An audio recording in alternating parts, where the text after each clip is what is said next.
বিসমিল্লাহির রহমানির রহিম।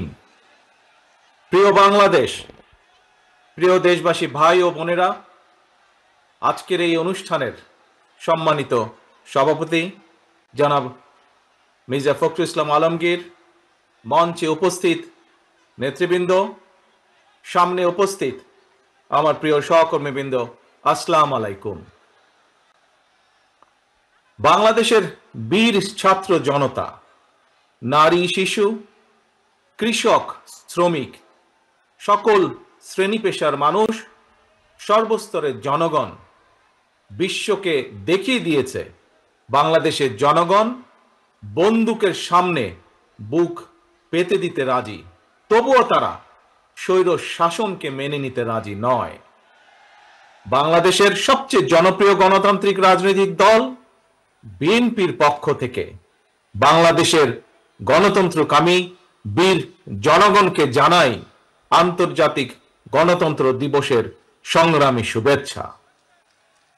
প্রিয় ভাই বোনেরা, গণতন্ত্র প্রতিষ্ঠার সংগ্রামে শহীদে মৃত্যুবরণ করেছেন যারা, আহত হয়েছেন যারা, হাত পা চোখ হারিয়ে চিরতরে পঙ্গুত্ব বরণ করেছেন, দেশের গণতান্ত্রিকামী জনগণ আজীবন তাদের এই আত্মত্যাগ এবং অবদান শ্রদ্ধার সঙ্গে স্মরণ করবেন।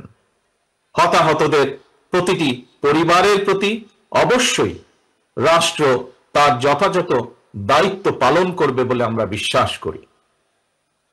লাখো শহীদের বিনিময়ে অর্জিত স্বাধীন গণতান্ত্রিক বাংলাদেশের রাষ্ট্র, রাজনীতি, শাসন প্রশাসন হওয়ার কথা ছিল government of the people, by the people, for the people. অথচ গত 15 বছর বাংলাদেশে মাফিয়া শাসন চালু করা হয়েছিল। দেশে বিদেশে পলাতক স্বৈরাচার বিনা ভোটের সেই সরকারের পরিচয় হয়ে উঠেছিল government of the mafia, by the mafia, for the mafia. প্রিয় দেশবাসী, এই মাফিয়া চক্র দেশকে সর্বক্ষেত্রে ভঙ্গুর করে দিয়েছিল। দেশকে সম্পূর্ণ আমদানি নির্ভর, ঋণ নির্ভর এবং পরনির্ভরশীল রাষ্ট্রে পরিণত করেছিল। মাফিয়া চক্র দেশের ব্যাংকগুলোকে পর্যন্ত দেউলিয়া করে দিয়েছিল। গত 1.5 দশকে দেশ থেকে প্রায় 17 লক্ষ কোটি টাকারও বেশি পাচার হয়ে করে দিয়েছে এরা। 5ই আগস্টের পতিত স্বৈরাচারের বেপরোয়া দুর্নীতি আর লুটপাটের কারণে বাংলাদেশের বৈদেশিক ঋণ বর্তমানে $100 বিলিয়ন বেশি ছাড়িয়েছে। বাংলাদেশে আজ যে শিশুটি জন্ম নিয়েছে কোনো কারণ ছাড়াই, সেই নিষ্পাপ শিশুটিরও মাথাপিছু ঋণ কমপক্ষে 1.5 লক্ষ টাকা। প্রিয় ভাই বোনেরা, মাফিয়া চক্র দেশকে শুধু অর্থনৈতিকভাবেই ভঙ্গুর করে দেয়নি, দেশের আর্থ সামাজিক সাংস্কৃতিক এবং রাজনৈতিক রীতিনীতিকেও ধ্বংস করে দিয়েছে। প্রতিটি সাংবিধানিক এবং বিধিবদ্ধ প্রতিষ্ঠান অকার্যকর করে ফেলা হয়েছিল। খোদ বিচার বিভাগকেই ফ্যাসিবাদের সূতিকাগারে পরিণত করা হয়েছিল। একটি রাষ্ট্র কতটা সভ্য এবং গণতান্ত্রিক সেটি দেশের আইন শৃঙ্খলা বাহিনীর আচরণে স্পষ্ট হয়ে ওঠে। কিন্তু মাফিয়া চক্র দলীয় স্বার্থে ব্যবহার করতে গিয়ে দেশের আইন শৃঙ্খলা বাহিনীকেও সম্পূর্ণ বিপর্যস্ত করে দিয়েছে।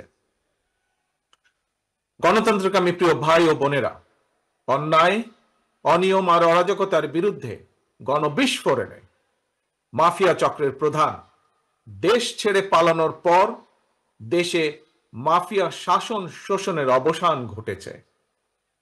পতিত স্বৈরাচারের পলায়নের মধ্যে দিয়ে একটি গণতান্ত্রিক মানবিক বাংলাদেশ গড়ার পথে প্রধান বাধা হয়তো দূর হয়েছে, তবে বাধা দূর হলেও মাফিয়া চক্রের রেখে যাওয়া 15 বছরের জঞ্জাল কিন্তু এখনো দূর হয়নি। এই জঞ্জালকে দূর করে জনগণের, বাংলাদেশের জনগণের ভোটে জনগণের কাছে জবাবদিহিমূলক একটি গণতান্ত্রিক সরকার প্রতিষ্ঠার লক্ষ্যে অন্তর্বর্তীকালীন বর্তমান সরকার কাজ করছে। তবে মাফিয়া চক্রের প্রধান দেশ ছেড়ে পালালেও মাফিয়া চক্রের বেনিফিশিয়ারি অপশক্তি প্রশাসনের ভেতরে থেকে কিংবা রাজনীতির ছদ্মবরণে অন্তর্বর্তীকালীন সরকারকে চ্যালেঞ্জ ছুড়ে দেওয়ার অপচেষ্টা কিন্তু অব্যাহত রেখেছে।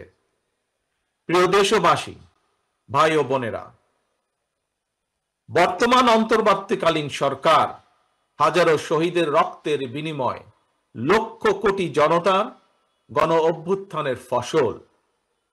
এই সরকারের কোনো কোনো কার্যক্রম সকলের কাছে হয়তো সাফল্য হিসাবে বিবেচিত নাও হতে পারে, কিন্তু এটি আমাদের প্রত্যেককে মনে রাখতে হবে, এই সরকারের ব্যর্থতা আমাদের সকলের ব্যর্থতা, বাংলাদেশের পক্ষের গণতান্ত্রিকামী জনগণের ব্যর্থতা। সুতরাং এই অন্তর্বর্তীকালীন সরকারকে কোনোভাবেই ব্যর্থ হতে দেওয়া যাবে না। দেশে বিদেশে থেকে নানা রকমের উস্কানিতেও জনগণ অন্তর্বর্তীকালীন সরকারকে ব্যর্থ হতে দেবে না। তবে অন্তর্বর্তীকালীন সরকার যাতে নিজেরাই নিজেদের ব্যর্থতার কারণ না হয়ে দাঁড়ায়, সে ব্যাপারে তাদেরকেও সতর্ক থাকতে হবে। বাংলাদেশ কিংবা যে কোনো দেশেই গণ অভ্যুত্থানের মাধ্যমে গঠিত সরকার অবশ্যই জনগণের সরকার। তাই জনগণ অন্তর্বর্তীকালীন সরকারের প্রতি সহযোগিতা অব্যাহত রেখেছে, রাখবে। তবে কোনো এক পর্যায়ে অন্তর্বর্তীকালীন সরকারের জবাবদিহিতাও কিন্তু নির্বাচিত সংসদের মাধ্যমেই নিশ্চিত করা হয়। সুতরাং জনগণের রাজনৈতিক ক্ষমতায়নের মাধ্যমে একটি নির্বাচিত সংসদ এবং সরকার প্রতিষ্ঠায় অন্তর্বর্তীকালীন সরকারের সকল সংস্কার কার্যক্রমের প্রথম এবং প্রধান টার্গেট হওয়া জরুরি। এজন্যই আমরা মনে করি অগ্রাধিকার ভিত্তিতে জনগণের ভোটে নির্বাচিত প্রতিনিধিদের দ্বারা জবাবদিহিমূলক সরকার এবং সংসদ প্রতিষ্ঠার লক্ষ্যকে সামনে রেখেই সংস্কার কার্যক্রম এগিয়ে নেওয়া দরকার। কারণ জনগণের রাজনৈতিক ক্ষমতায়ন ছাড়া সংস্কার কার্যক্রমে প্রক্রিয়ায় জনগণের সরাসরি সম্পৃক্ততা ছাড়া উন্নয়ন, গণতন্ত্র কিংবা সংস্কার কোনোটিই টেকসই এবং কার্যকর হয় না। একটি অবাধ, সুষ্ঠু এবং নিরপেক্ষ নির্বাচনের মাধ্যমে প্রতিটি ভোটারের ভোট প্রদানের অধিকার নিশ্চিত করে ভোটারদের কাঙ্ক্ষিত প্রতিনিধি নির্বাচন করার অধিকার প্রতিষ্ঠার মাধ্যমেই জনগণের রাজনৈতিক ক্ষমতায়ন নিশ্চিত করা সম্ভব। এবং সেই লক্ষ্যে বিশেষ করে নির্বাচন কমিশন, জনপ্রশাসনের সংস্কার এবং আইন শৃঙ্খলা বাহিনীকে সক্ষম এবং উপযুক্ত করে তুলতে হবে। অগ্রাধিকার ভিত্তিতে পদক্ষেপ নিতে হবে। অন্তর্বর্তীকালীন সরকার ইতিমধ্যেই বেশ কিছু ক্ষেত্রে সংস্কার কার্যক্রম হাতে নিয়েছে। তবে আমরা মনে করি অন্তর্বর্তীকালীন সরকার এজেন্ডা সেটিং এর ক্ষেত্রে অগ্রাধিকার ভিত্তি নির্ধারণ করতে না পারলে গণ অভ্যুত্থানের সাফল্য ব্যাহত করতে ষড়যন্ত্রকারী নানা চক্র সুযোগ গ্রহণ করতে পারে এবং এরই ভিতর এর কিছু কিছু আলামত আমরা দেখতে পাচ্ছি। প্রিয় দেশবাসী, এবারের গণ অভ্যুত্থানের চরিত্র অতীতের যে কোনো গণ অভ্যুত্থানের চেয়ে ব্যতিক্রম। কেন ব্যতিক্রম? কারণ পলাতক স্বৈরাচারের অবৈধ শাসনকালে সকল গণতান্ত্রিক অধিকার, মানবাধিকার হারিয়ে জনগণ পরাধীনতার শৃঙ্খলে আবদ্ধ হয়ে পড়েছিল। এমনকি হুমকির সম্মুখীন ছিল দেশের স্বাধীনতা ও সার্বভৌমত্ব। তাই এবারের গণ অভ্যুত্থানের মধ্যে দিয়ে কেবল মানুষের অধিকারই প্রতিষ্ঠিত হয়নি, দেশের স্বাধীনতা সার্বভৌমত্ব রক্ষা পেয়েছে। দেশ এবং জনগণ এখন স্বাধীন। গুম, খুন, অপহরণ আর বিভীষিকাময় আয়নাঘরের আতঙ্ক মুক্ত। স্বাধীনতা সার্বভৌমত্ব রক্ষার পর এবার দেশ এবং জনগণের স্বাধীনতা সুরক্ষায় প্রথম কাজ হতে হবে রাষ্ট্র এবং সমাজে মানুষের গণতান্ত্রিক অধিকার এবং লুণ্ঠিত ভোটের অধিকারকে পুনঃপ্রতিষ্ঠিত করা। তাই প্রিয় ভাই ও বোনেরা, দেশে বর্তমানে প্রায় 12.5 কোটি ভোটার। এর মধ্যে 2009 সাল থেকে এ পর্যন্ত ভোটার তালিকায় প্রায় 2.5 কোটিরও বেশি নতুন ভোটার সংযুক্ত হয়েছেন। ভোটার হবার পর তরুণ প্রজন্মের এই 2.5 কোটিরও বেশি ভোটার একটিও জাতীয় নির্বাচনে ভোট দেবার সুযোগ পায়নি। ভোট দিয়ে তারা তাদের কাঙ্ক্ষিত জনপ্রতিনিধি নির্বাচন করতে পারেনি, অথবা তাদের নিজেরাও কেউ ভোটে নির্বাচিত হয়ে জনগণের প্রতিনিধিত্ব করার সুযোগ পায়নি। বিএনপি বিশ্বাস করে, বিএনপি মনে করে দেশের জনশক্তির অর্ধেক নারী এবং তারুণ্যের এই বৃহৎ অংশকে রাজনৈতিক অংশীদারিত্বের বাইরে রেখে একটি বৈষম্যহীন মানবিক রাষ্ট্র গঠন সম্ভব নয়।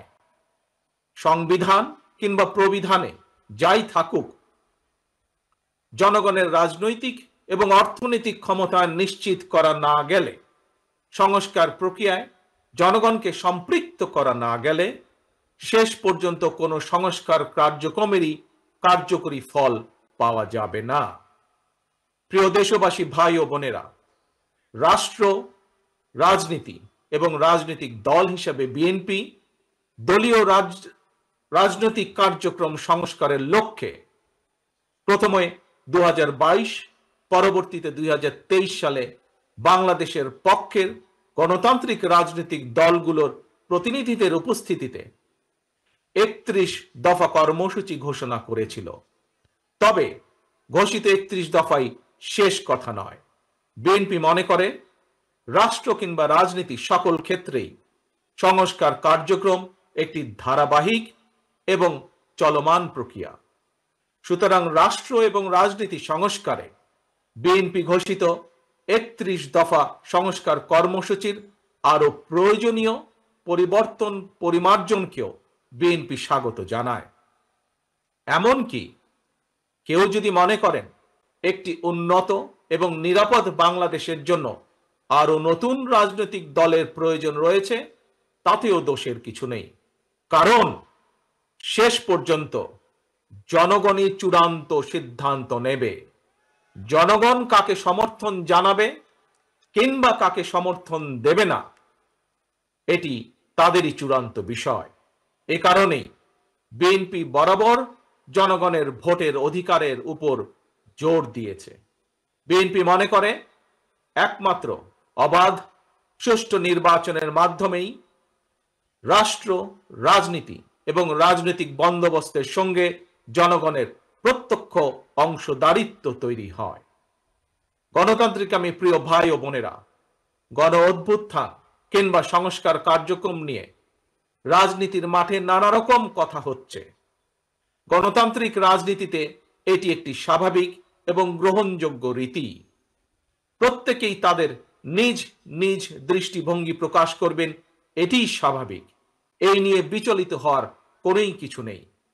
একজন রাজনৈতিক কর্মী হিসাবে আমি বিশ্বাস করি, ফৌজদারি অপরাধের বিচার যেমন বিচারিক আদালতে হয়, ঠিক তেমনি রাজনৈতিক কর্মকাণ্ড কিংবা রাজনৈতিক আচরণের বিচার হয় জনগণের আদালতে।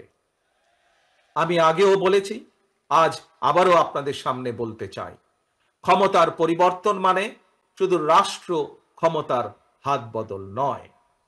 ক্ষমতার পরিবর্তন মানে রাষ্ট্র এবং রাজনীতির গুণগত পরিবর্তন। তাই প্রতিটি রাজনৈতিক নেতাকর্মীর মনে রাখা প্রয়োজন, রাজনীতির গুণ পরিবর্তনের জন্য রাজনৈতিক দলের নেতাকর্মীদের আচার আচরণেও গুণগত পরিবর্তন জরুরি। সুতরাং আমার আহ্বান, কোনো প্রলোভন কিংবা উস্কানিতে বিভ্রান্ত না হয়ে জ্ঞানভিত্তিক রাষ্ট্র এবং সমাজের নেতৃত্ব দানের জন্য নিজেদেরকে প্রস্তুত করুন। গণতান্ত্রিক আমি প্রিয় ভাই ও বোনেরা, হাজারো শহীদের রক্ত স্নাত এই রাজপথে আজ আপনাদের এই স্বতঃস্ফূর্ত উপস্থিতির অর্থ জনগণের কাঙ্ক্ষিত বৈষম্যহীন বাংলাদেশ গড়ার এই যাত্রা পথে বাংলাদেশের পক্ষের শক্তিকে আরো কিছু পথ পাড়ি দিতে হবে। তবে সেই পথ অবশ্যই নয় সন্ত্রাস, সংঘর্ষ, প্রতিশোধ কিংবা প্রতিহিংসা, বরং সেই পথ হবে ধৈর্য, সহনশীলতা এবং সমঝোতা। প্রিয় ভাই বোনেরা, সবশেষে বলতে চাই, সংস্কার কার্যক্রমের পথ ধরে নির্বাচনী রোড ম্যাপে উঠবে আমাদের প্রিয় বাংলাদেশ। সুতরাং আসুন আমরা সবাই কাজের মাধ্যমে জনগণের বিশ্বাস, জনগণের ভালোবাসা অর্জন করি, জনগণকে সঙ্গে রাখি, জনগণের সঙ্গে থাকি। আল্লাহ হাফেজ। বাংলাদেশ জিন্দাবাদ। বাংলাদেশ জাতীয়তাবাদী দল জিন্দাবাদ।